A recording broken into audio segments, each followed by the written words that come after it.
Welcome to Reparations Conversations, the Taylors Talk White Supremacy, Reparations, in the Church. Today we have a special guest with us, my friend, Miss Mariah Green. Mariah is the volunteer coordinator at Canopy. The mission of Canopy is to provide a robust network of support for refugees resettling in Northwest Arkansas. So thank you for being with us, Mariah. Thanks for having me. Yeah. So Mariah, as you know, today we want to talk about reparations of wealth. In their book, Reparations, Quan and Thompson write that the effect of white supremacy is best understood as the threefold theft of truth, wealth, and power. Theft of wealth is achieved by two forces, extraction and obstruction. By extraction, we mean that when Black people have built wealth, it has been taken from them by white supremacist systems, such as slavery. By obstruction, we mean that assistance given to white people to build wealth, such as FHA-backed mortgages, has not been given to Black people, and that when Black people have built wealth, it has been met with white violence, such as in Elaine, Arkansas in 1919, and Tulsa, Oklahoma in 1921. So one effect of theft of wealth is the Black-white socioeconomic gap.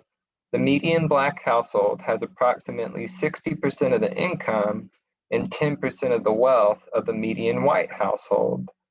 Quan and Thompson write, lastly, that to repair wealth, we must enable Black wealth and share white wealth. So Mariah, we wanted to ask you if you can please tell our audience how you're working to enable Black wealth and how people can support your work.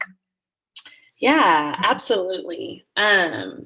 Thanks for this opportunity. And something that I think is important to kind of talk about before I even delve into what we're doing at Canopy is just like the concept of Blackness.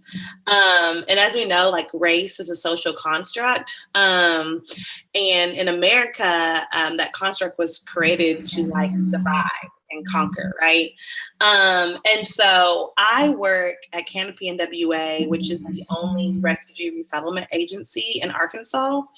And something that's been really interesting to learn from a personal perspective, as my mom is an immigrant, and then from our clients who are refugees, is that this concept of like to be Black, being that it's a social construct, people from a different social narrative are like, what? I'm Black now? And so for our clients, and I try to tell people this in the most candid and gracious way I can, but it's the truth, is like American Western culture is so simplistic. And so we have kind of confined people to this very, very like arbitrary and plain like color system. So we're Black, we're white, we're brown. But other places, like my mom is from Barbados, and I've never in my entire life heard her say that she's Black. Not because she has an issue with her dark skin, not because she has an issue with like the idea of Blackness. Culturally, she is West Indian, she is Bayesian, and where she's from, they identify based on their culture. It's very similar in Africa, in the Middle East, in Latin America, really everywhere else. And so our clients, most of our clients are from Africa, being the Democratic Republic of the Congo. But we have clients from a myriad of places. And something that our clients have told us is just, again, upon meeting them, they'll say, I'm Congolese, I'm Rwandan, I'm Kenyan, I'm Guatemalan. And so to then have to resettle, which is just the process of leaving a place that was unsafe for you for a few different reasons, but most of them are just things that have to do with your identity. So your nationality, race, religious affiliation, those different things. So you're leaving that place of persecution and now you're coming to someplace, not necessarily the States, but someplace else. And the United Nations is helping you to start fresh and then to integrate into a new place. And so not only am I integrating culturally, not only am I integrating and learning language and now getting a job and trying to figure out what is it like to be, you know, an American or just be someone who lives in the States or wherever that new location is. And then having people look down on you and think, why are you here? You're stealing things. You shouldn't be here, whatever. But now you have this construct for our African refugees of Blackness. And when they come here, it's seen in a very negative light, and it's a label that's put on them.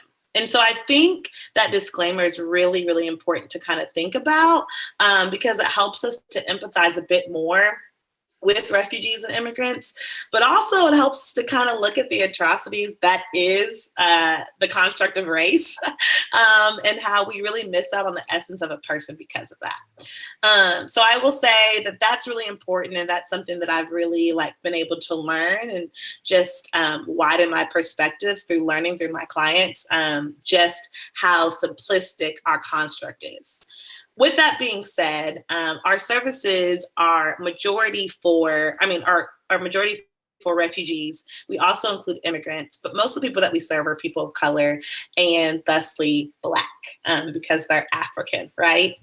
And so some things that we're doing here to empower wealth, to restore wealth, because as many of us know, Africa, we're just gonna talk about that today, but Africa is depicted as this very poor, plagued country / continent.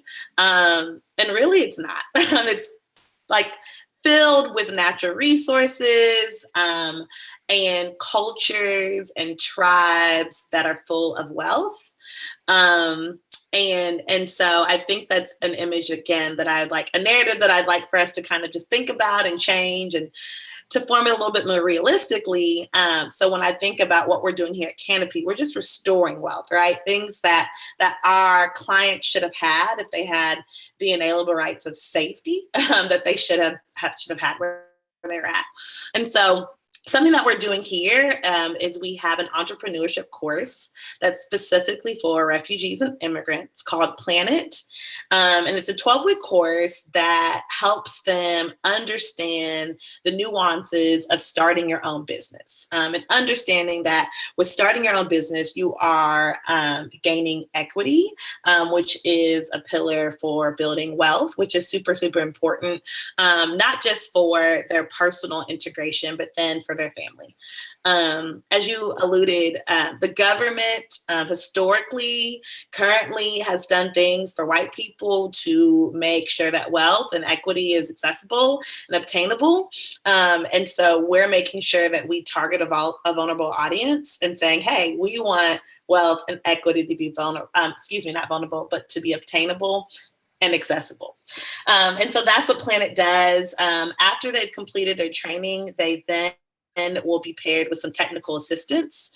What that looks like is it could look like a mentor that owns a business locally, and is saying, hey, let me walk you through these steps. It can look like someone who's saying, hey, I'm good at web design and I'd like to donate those services to you. I'm good at marketing, whatever the case may be.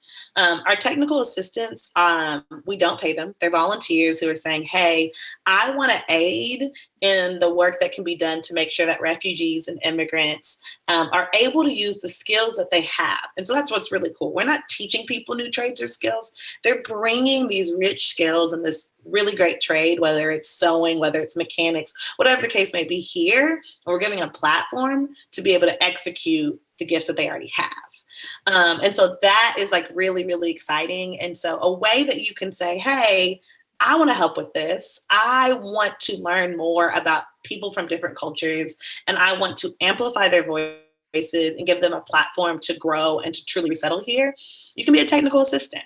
You can think about what are some things that you either went to school for, you're doing vocationally, or just have learned and that you'd want to give that time. Another thing that's really helpful is just being a volunteer at Canopy. Just like a general volunteer. Our general volunteers will go through some form of training where we will make sure that our volunteers are culturally competent and sensitive.